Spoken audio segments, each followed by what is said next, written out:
ವಿಜಯನಗರ ವಿಧಾನಸಭಾ ಕ್ಷೇತ್ರದ ವಿವಿಧ ಭಾಗಗಳಲ್ಲಿ ರಸ್ತೆ ಹಾಗೂ ಚರಂಡಿ ಅಭಿವೃದ್ಧಿ ಕಾಮಗಾರಿಗಳಿಗೆ ಗುದ್ದಲಿ ಪೂಜೆ ನೆರವೇರಿಸಿ ಚಾಲನೆ ನೀಡಲಾಯಿತು.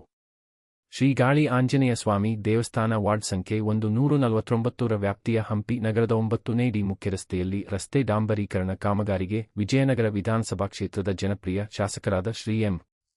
ಕೃಷ್ಣಪ್ಪ ಹಾಗೂ ಕಾಂಗ್ರೆಸ್ ಮುಖಂಡರಾದ ಶ್ರೀ ಪ್ರದೀಪ್ ಕೃಷ್ಣಪ್ಪ ಅವರು ಆಗಮಿಸಿ ಗುದ್ದಲಿ ಪೂಜೆ ನೆರವೇರಿಸಿದರು. ಇದೇ ಸಂದರ್ಭದಲ್ಲಿ ಹಂಪಿ ನಗರದ 9ನೇ ಮುಖ್ಯರಸ್ತೆಯಲ್ಲಿ ಆರ್ಸಿಸಿ ಚರಂಡಿ ನಿರ್ಮಾಣ ಕಾಮಗಾರಿಗೂ ಗುದ್ದಲಿ ಪೂಜೆ ನೆರವೇರಿಸಲಾಯಿತು. ಬಾಪೂಜಿನಗರದ 4ನೇ ಮುಖ್ಯರಸ್ತೆಯಲ್ಲಿ ಹಾಗೂ 15ನೇ ಅಡ್ಡರಸ್ತೆಯಲ್ಲಿಯೂ ರಸ್ತೆ ಡಾಂಬರೀಕರಣ ಕಾಮಗಾರಿಗಳಿಗೆ ಗುದ್ದಲಿ ಪೂಜೆ ನೆರವೇರಿಸಿ ಚಾಲನೆ ನೀಡಲಾಯಿತು. ಈ ಸಂದರ್ಭದಲ್ಲಿ ಕಾಂಗ್ರೆಸ್ ಪಕ್ಷದ ಮುಖಂಡರು, ಕಾರ್ಯಕರ್ತರು ಹಾಗೂ ಸ್ಥಳೀಯ ನಾಗರಿಕರು ಹೆಚ್ಚಿನ ಸಂಖ್ಯೆಯಲ್ಲಿ ಭಾಗವಹಿಸಿದ್ದರು. ಬಹುದಿನಗಳಿಂದ ಸ್ಥಳೀಯರ ಬೇಡಿಕೆಯಾಗಿದ್ದ ರಸ್ತೆ ಹಾಗೂ ಚರಂಡಿ ಅಭಿವೃದ್ಧಿ ಕಾಮಗಾರಿಗಳು ಇದೀಗ ಆರಂಭವಾಗಿರುವ ಹಿನ್ನೆಲೆಯಲ್ಲಿ ಸಾರ್ವಜನಿಕರಲ್ಲಿ ಹರ್ಷ ವ್ಯಕ್ತವಾಗಿದೆ. ವಿಜಯನಗರ ಕ್ಷೇತ್ರದ ಮೂಲಸೌಕರ್ಯ ಅಭಿವೃದ್ಧಿಗೆ ಮತ್ತಷ್ಟು ವೇಗ ನೀಡುವ ನಿಟ್ಟಿನಲ್ಲಿ ಈ ಕಾಮಗಾರಿಗಳು ಮಹತ್ವದ ಹೆಜ್ಜೆಯಾಗಿವೆ.